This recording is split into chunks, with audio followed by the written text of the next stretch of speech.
Hello বন্ধুরা, কেমন আছো সকলে? আশা করি সকলেই ভালো আছো। চলে এলাম আরও একটি নতুন ভিডিও নিয়ে এমএসটি টোটো রিপেয়ারিংয়ে। সবাইকে আন্তরিক শুভেচ্ছা অভিনন্দন জানাই। বন্ধুরা, আজকের যে ভিডিওটা নিয়ে এসেছি তোমাদের মাঝে যেটা শেয়ার করব, পিকআপের সমস্যা। পিকআপ কিন্তু গাড়ি অনেক সময় দাঁড় করালে কিন্তু ডাইরেক্ট যায়, বা পিকআপে হাত পড়লে গাড়ি কিন্তু অটোমেটিক ছোটে। এর জন্য কি করণীয় সেইটা আজকে দেখাবো। তো বন্ধুরা, আমরা এমএসটি টোটো রিপেয়ারিং একটি হোয়াটসঅ্যাপ গ্রুপ খুলেছি। যার যা সমস্যা কিন্তু ওখানে বলতে পারো। হোয়াটসঅ্যাপ গ্রুপের লিঙ্ক কিন্তু ডিসক্রিপশনে দেওয়া থাকবে, সেখান থেকে তোমরা জয়েন হতে পারো। তো বন্ধুরা, আজকের যে ভিডিওটা নিয়ে এসেছি, চলো বন্ধুরা মোটেও দেরি না করে শুরু করি। আর শুরু করার আগে বলে দিই, যারা যারা আমার চ্যানেলটিকে সাবস্ক্রাইব করে গেছো তাদেরকে অসংখ্য ধন্যবাদ। যারা এখনই সাবস্ক্রাইব করেনি তারা সাবস্ক্রাইব করে নাও। চলো বন্ধুরা, ভিডিওটি শুরু করি।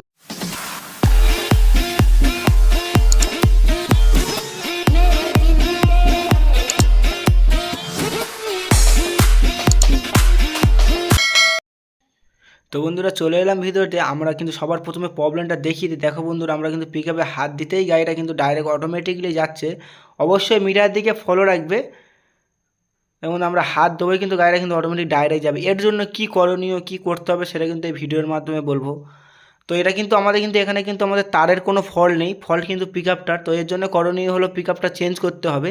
যারা যারা পিকআপ চেঞ্জ করতে জানো না, বা যারা যারা অসুবিধা হয় পিকআপ চেঞ্জ করার দিক থেকে, সেই ক্ষেত্রে কিন্তু আমরা দেখিয়ে দেবো পিকআপ কীভাবে চেঞ্জ করে। বা এই যে সমস্যাটা কিন্তু প্রত্যেকে দেখিয়ে দিয়েছে, দেখো আরও একবার দেখাচ্ছি। গাড়িটা কিন্তু যখনই কিন্তু আমাদের পিকআপে হাত পড়ছে, গাড়িটা কিন্তু অটোমেটিক ডাইরেক্ট নিজে থেকেই যাচ্ছে। অনেকের কিন্তু এইরকম প্রবলেম হয়। এর জন্য কিন্তু আমরা সবার প্রথমে কিন্তু পিকআপটাই চেঞ্জ করি, কারণ এটা কিন্তু পিকআপেরই সমস্যা। পিকআপে হাত পড়লে ডাইরেক্ট যাচ্ছে যখন, এটা পিকআপেরই সমস্যা। অনেক সময় কি হয়, ওয়ারিংয়ের কিন্তু ফল্ট হয়। এটা কিন্তু ওয়ারিংয়ের ফল্ট না, এটা কিন্তু পিকআপের ফল্ট। এর জন্য কিন্তু এই পিকআপের কিন্তু এখানে অ্যালাঙ্কিটা খুলতে হবে।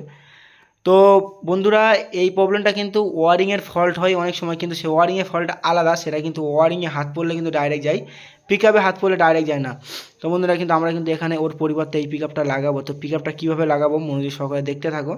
ভিডিওটি ভালো লাগলে অবশ্যই লাইক, শেয়ার, কমেন্ট করবা। যারা যারা আমার চ্যানেলটিকে এখনও সাবস্ক্রাইব করোনি তারা সাবস্ক্রাইব করে নাও, যারা সাবস্ক্রাইব করে রেখেছো তাদেরকে অসংখ্য ধন্যবাদ।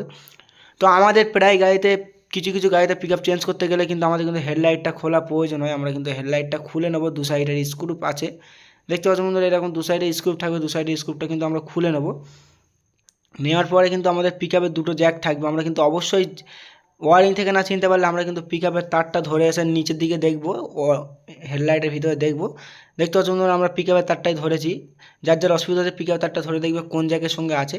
অবশ্যই কিন্তু লাগানোর সময় কিন্তু আমরা কিন্তু পিকআপের জ্যাকটা, তারগুলো কিন্তু অবশ্যই কিন্তু কালারে কালারে দেখে নেবো, যেন কালারে কালারে থাকে। কালারে কালারে না থাকলে কিন্তু আমাদের কিন্তু পিকআপ কাজ হবে না।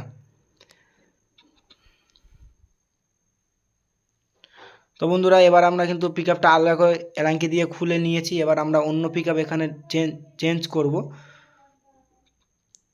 এটা কিন্তু গাড়ির সঙ্গে যে পিকআপটা ছিল ওটা কিন্তু এই পিকআপ ছিল। এবার আমরা অন্য পিকআপ দেবো, একটু ভালো পিকআপ ইউজ করার চেষ্টা করব এখানে।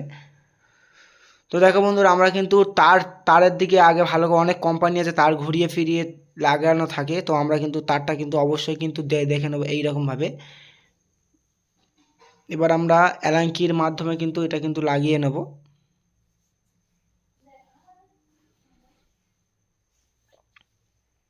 তো বন্ধুরা দেখো, এটা কিন্তু আমাদের কিন্তু নিচে অ্যালাঙ্কি থাকে, নিচে অ্যালাঙ্কির মাধ্যমে কিন্তু আমরা টাইট করে নেবো। ওই যে জায়গাটা আমরা এখন অ্যালাঙ্কি দিচ্ছি, প্রত্যেকে জানো কম বেশি পিকআপ লাগানো। এবার অনেক সময় কী হয়, তারের দিকতে সমস্যা হয়।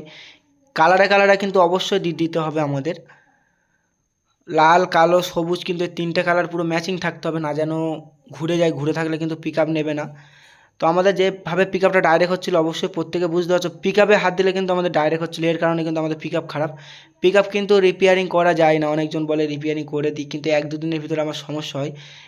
এর থেকে ভালো আমাদের কিন্তু পিকআপ চেঞ্জ করে নেওয়া, এর থেকে কিন্তু অনেক ভালো। তো বন্ধুরা, এবার আমরা সেমভাবে যেমনভাবে খুলেছিলাম কিন্তু তেমনভাবে কিন্তু লাগিয়ে নেব।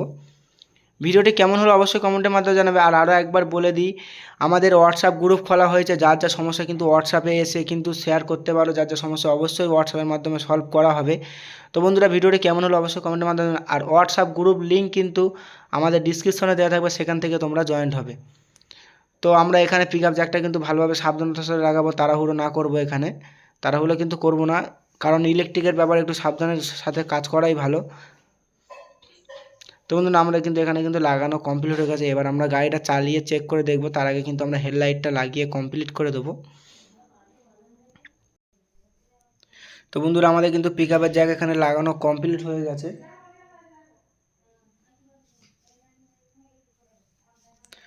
তো এবার আমরা হেডলাইটটাকে কমপ্লিট লাগিয়ে দিয়ে এবার কিন্তু আমরা কিন্তু গাড়িটা চালিয়ে চেক করে দেখবো। দেখতে পাচ্ছ কিন্তু আমরা এখানে পিক আপটা কমপ্লিট করে দিয়েছি। এবার কিন্তু আমরা চালিয়ে চেক। তো বন্ধুরা দেখো বন্ধুরা, আমরা কিন্তু পিক আপে হাত দিচ্ছি কিন্তু গাড়িটা কিন্তু কোনো মতে আর গড়াচ্ছে না, কারণ এখানে কিন্তু পিক আপেরই প্রবলেম ছিল, সেই কারণে কিন্তু গাড়িটা কিন্তু বারবার যাচ্ছিলো। এবার আমরা পিক আপটা যতটা পাক দেবো কিন্তু যেমনভাবে গাড়িটা চালানোর চেষ্টা করবো তেমনভাবেই চলবে, আর কিন্তু নিজে থেকেই চলবে না গাড়িটা। দেখতে পাচ্ছ আমরা পিক আপটা পাক দিলেই তবে কিন্তু কাজ হচ্ছে।